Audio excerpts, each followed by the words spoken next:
Pookode veterinary college വിദ്യാർത്ഥി സിദ്ധാർത്ഥന്റെ മരണം അന്വേഷിക്കുന്ന സിബിഐ സംഘം ഇന്ന് വയനാട്ടിലെത്തിയേക്കും. ഇന്നലെ കണ്ണൂരിലെത്തിയ സംഘം കൽപ്പറ്റ ഡിവൈഎസ്പിയുമായി കൂടിക്കാഴ്ച നടത്തി. വി വിനോദുണ്ട് വാർത്തയുടെ വിശദാംശങ്ങളുമായി. കോടതി ഇടപെടലിന് പിന്നാലെ സിബിഐ എത്തുന്നു. എത്രത്തോളം നിർണായകമാണ് അന്വേഷണം? വിനോദ്. പാർവതി, കഴിഞ്ഞ ദിവസമാണ് കേന്ദ്രത്തിന്റെ തീരുമാനമുണ്ടായത്. ഈ സിബിഐ അന്വേഷണത്തിന് വിട്ടുകൊണ്ടുള്ള വിജ്ഞാപനം പുറത്തിറങ്ങിയത്. ഇതിന് പിന്നാലെ സിബിഐ സംഘം കണ്ണൂരേക്ക് എത്തിയിരുന്നു. ഇന്ന് പൂക്കോട് വെറ്റിനറി കോളേജിൽ അന്വേഷണത്തിന്റെ ഭാഗമായി എത്തിയേക്കും.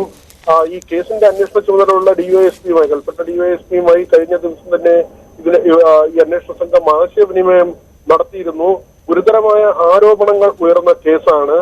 അതായത് സിബിഐ അന്വേഷണത്തിന് സർക്കാർ തീരുമാനിച്ചിട്ടും പിന്നീട് അതിന്റെ നടപടി ക്രമങ്ങൾ, അതായത് പെർഫോമ ഉൾപ്പെടെയുള്ളവ കൈമാറേണ്ടതുണ്ട്. ആ നടപടിക്രമങ്ങളിൽ ഗുരുതരമായ വീഴ്ചയാണ് വരുത്തിയത്. മാത്രവുമല്ല, കൊച്ചിയിലെ സിബിഐ യൂണിറ്റിലേക്കാണ് സംസ്ഥാന ആഭ്യന്തര വകുപ്പിൽ നിന്ന് ഫയൽ പോയത്. അങ്ങനെ കൊച്ചിയിലെ സിബിഐ യൂണിറ്റിന് ഇതുമായി ഒരു ബന്ധവും ഇല്ലാത്തതാണ്.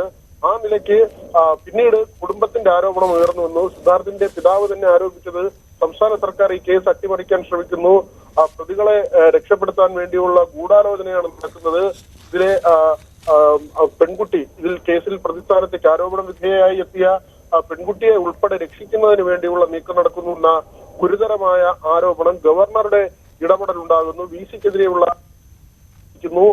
ഇത്തരത്തിൽ ഈ ആരോപണങ്ങൾ അതിശക്തമായി നിൽക്കുമ്പോഴാണ് സിബിഐ അന്വേഷണത്തിലേക്ക് കാര്യങ്ങൾ പോകുന്നതും ഇതിന്റെ നടപടിക്രമങ്ങളിലെ വീഴ്ച അത് ചൂണ്ടിക്കാട്ടിയതിന് പിന്നാലെ ആഭ്യന്തര വകുപ്പിലെ, സംസ്ഥാന ആഭ്യന്തര വകുപ്പിലെ തന്നെ 3 പേരെ സസ്പെൻഡ് ചെയ്യുന്ന ഇപ്പോൾ സിബിഐ അന്വേഷണ സംഘം എത്തിയിരിക്കുന്നു. തിരഞ്ഞെടുപ്പ് കാലം കൂടിയാണ്.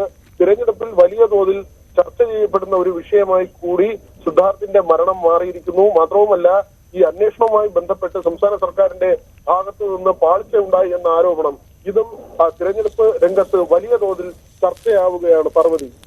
ശരി, സിദ്ധാർത്ഥിന്റെ മരണം അന്വേഷിക്കാൻ സിബിഐ സംഘം ഇന്ന് വയനാട്ടിലെത്തിയേക്കും. വിവരങ്ങൾ നൽകിയത് വി വിനോദ്.